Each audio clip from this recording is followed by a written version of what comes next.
ಇನ್ನು ಭದ್ರಾವತಿಯ ಶಾಸಕ ಸಂಗಮೇಶ್ ಅರಣ್ಯಾಧಿಕಾರಿಗೆ ಆವಾಸ ಹಾಕಿರುವಂತಹ ಘಟನೆ ಸ್ವಲ್ಪ ತಡವಾಗಿ ಬೆಳಕಿಗೆ ಬಂದಿದೆ. ಕೂಡ್ಲಿಗೆರೆಯಲ್ಲಿ ದೇವಸ್ಥಾನದ ಶಂಕುಸ್ಥಾಪನೆಯ ವೇಳೆ ಫೋನಲ್ಲೇ ಅಧಿಕಾರಿಗೆ ಶಾಸಕರು ಧಮಕಿ ಹಾಕಿದ್ದಾರೆ. ದೇವಸ್ಥಾನಕ್ಕಾಗಿ ಗ್ರಾಮಸ್ಥರು ಮರಗಳನ್ನ ಕಡಿತಾರೆ, ನೀನೇನಾದ್ರೂ ಅಡ್ಡ ಬಂದ್ರೆ ಕೈ ಕಾಲ್ ಕತ್ತರಿಸ್ತೀನಿ ಅಂತ ಸಾರ್ವಜನಿಕರ ಎದುರೇ ಫೋನ್ನಲ್ಲಿ ಧಮಕಿ ಹಾಕಿದ್ದಾರೆ. ಫಾರೆಸ್ಟ್ ರೇಂಜರ್ ಸೀನಪ್ಪ ಎನ್ನುವರಿಗೆ ಕಳೆದ 4 ದಿನಗಳ ಹಿಂದೆ ಈ ರೀತಿಯಾಗಿ ಸಂಗಮೇಶ್ ಅವರು ಆವಾಸ ಹಾಕಿರೋದು. ಕೊಟ್ಟಾಗಿದೆ, ಡಿಎಫ್ಒ ಪರ್ಮಿಷನ್ ಎಲ್ಲ ಕೇಳಾಗಿದೆ, ಮಾಡ್ಕೊಳ್ರಿ ಅಂತ ಹೇಳಿದ್ದಾರೆ. ಮಾಡಿದೀವಿ, ನೀನು ಹೇಳಿದ್ಯಾ ಮಾಡ್ಕೊಳ್ರಿ ಅಂತ. ACP ಹೇಳಿದ್ದೀನಿ, ಅವರು ಮಾಡ್ಕೊಳ್ರಿ ಅಂತ ಹೇಳಿದ್ದಾರೆ. ಮಾಡ್ತಾರೆ, ಏನು ಒಂದು ಚದ್ರ ಅಷ್ಟೇ. ಆಯ್ತು, ಇವತ್ತು ಪೂಜೆ ಮಾಡಿದೀವಿ, ಮತ್ತೆ ಯಾರು ಅಡ್ಡ ಬರಬಾರ್ದಿಲ್ಲ. ಅಡ್ಡ ಯಾವನ ಬಂದ್ರೆ ಕೈಯ ಕಾಲ ಕಡಿಸ್ತೀನಿ ಅಷ್ಟೇ. ಇನ್ನು ಒಳ್ಳೆ ಮಾತಲ್ಲಿ ಹೇಳಿದ್ರೆ ಆಗಲ್ಲ ನಿಮಗೆ. ಇಲ್ಲಿ ದೇವಸ್ಥಾನ ಕೆಲಸ ಸ್ಟಾರ್ಟ್ ಮಾಡ್ತಾರೆ, ಯಾರು ಬರ್ಬೇಕು ಅಡ್ಡ. ಅವ್ನು ಯಾವ ಫಾರೆಸ್ಟ್ ದಿನೇಶ್ ತಲೆ ಪ್ರತಿಷ್ಠೆ ಮಾತಾಡ್ತಾರಂತಲ್ಲ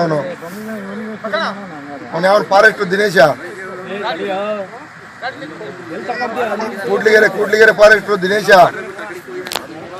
ಅವ್ನಿಗೆ ಹೇಳ್ರಿ, ಅವನಿಗೆ ಕಾಡ್ ಕಾಯ ಹೋಗಿ ಫಸ್ಟ್ ಕಾಡ್ನಾಗಿರೋ ಮರ ಕಳ್ದ ಉಳಿಸು ಅಂತ ಹೇಳು. ಇಲ್ಲಿ ಪಾಪ ದೇವಸ್ಥಾನ ಮಾಡಕ್ ಹೋದ್ರೆ ಅಡ್ಡ ಬರ್ತಾರಂತೆ. ಇಲ್ಲ ಅಂತ ಹೇಳ್ತೀರಾ, ಇಲ್ಲಿ ಬಂದಿದ್ದೆ.